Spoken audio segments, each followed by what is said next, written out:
Okay, I'm making this video. This is going to be another discussion. It's not going to be about a specific set of IEMs. And I'm making this about digital audio players, or DAPs. DAPs are one of those things that have kind of blown up recently and are becoming a bigger trend in the hobby after being a little more dormant past couple of years. So basically, we'll go over the definition. Make no mistake here. Please understand that all these do is play your music files.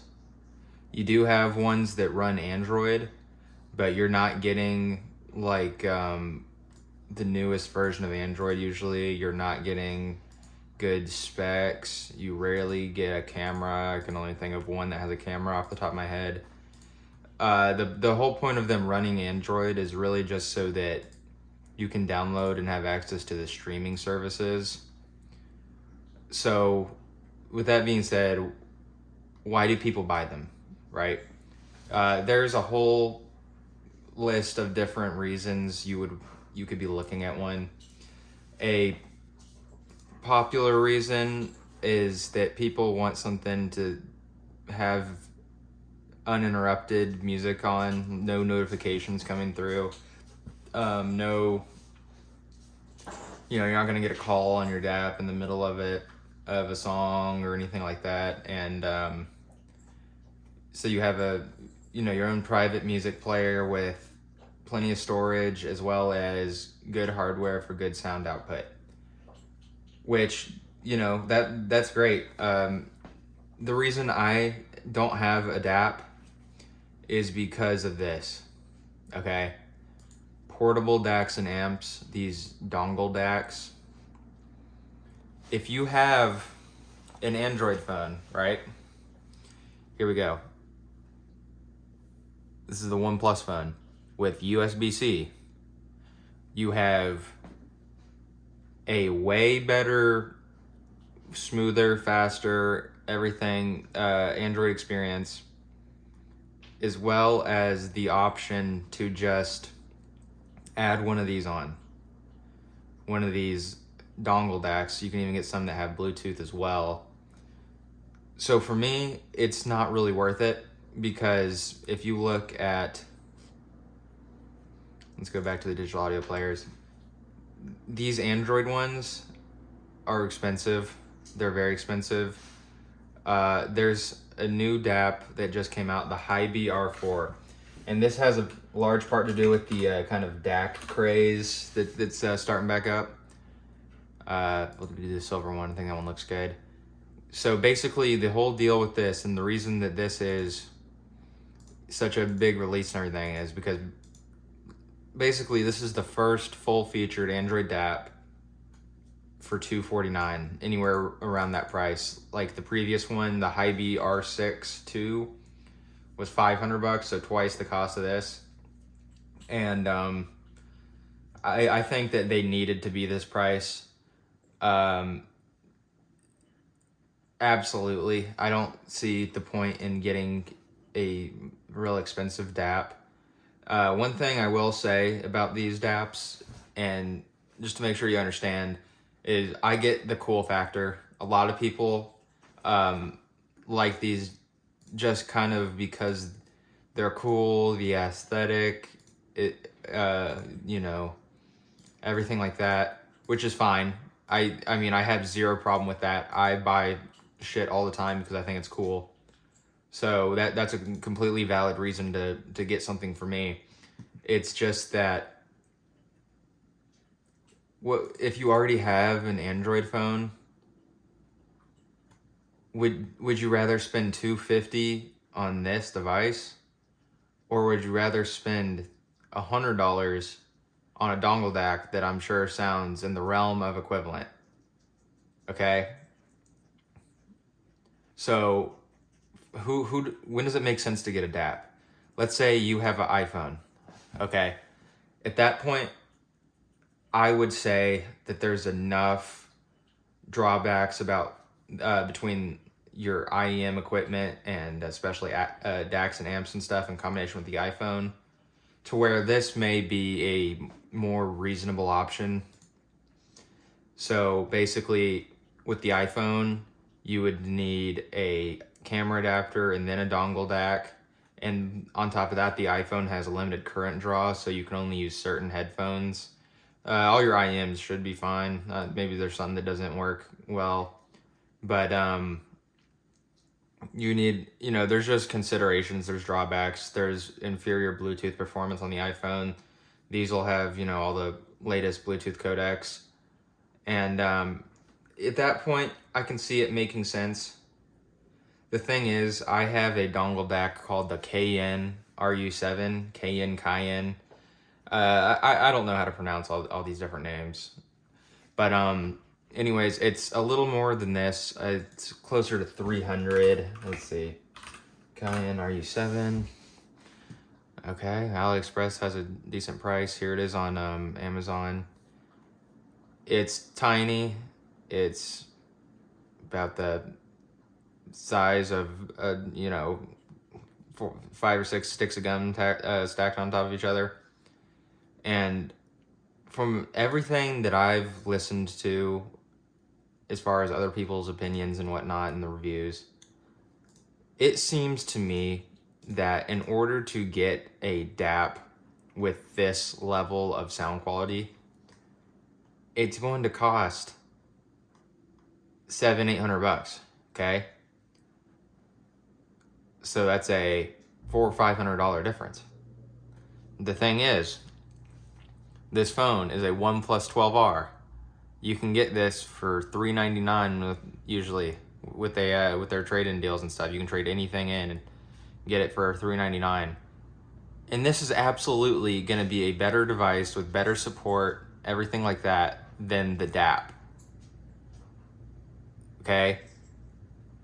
Way better specs, performance. You need a SIM card slot for, mobile streaming, everything like that.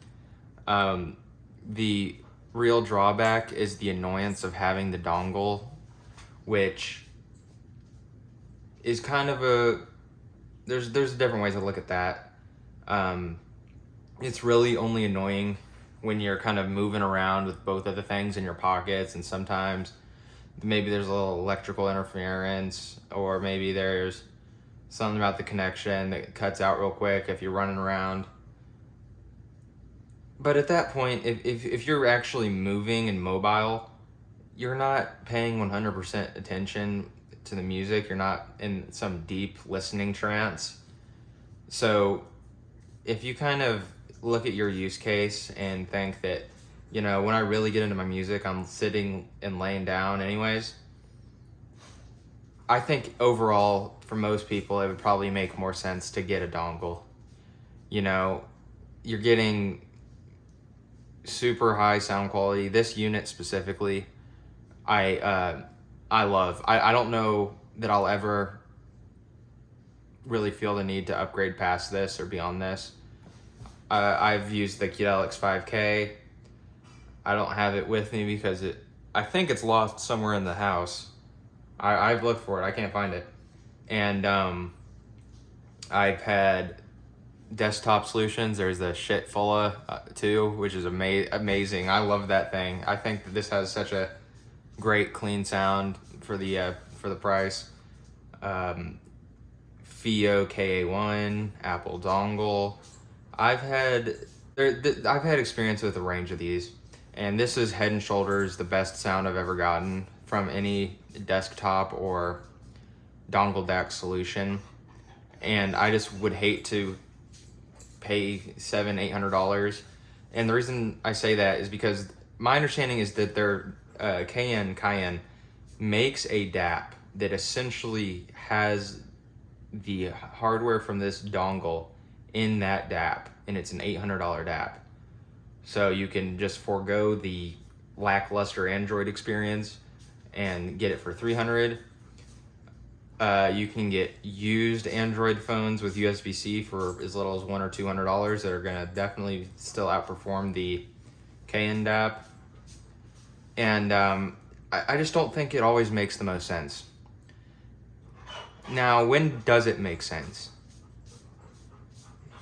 here's the one that I want to get. This is the one that I think makes the most sense, which is, I've seen it for cheaper than this actually, but the Hibby R3-2, okay?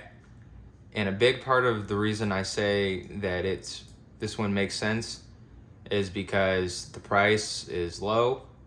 This is about the price of a high quality dongle DAC, okay? It has local playback features. You can use it as like just a DAC, pass-through DAC, I believe. And it has some different streaming platforms. Like I use Qobuz. I think Qobuz is the best.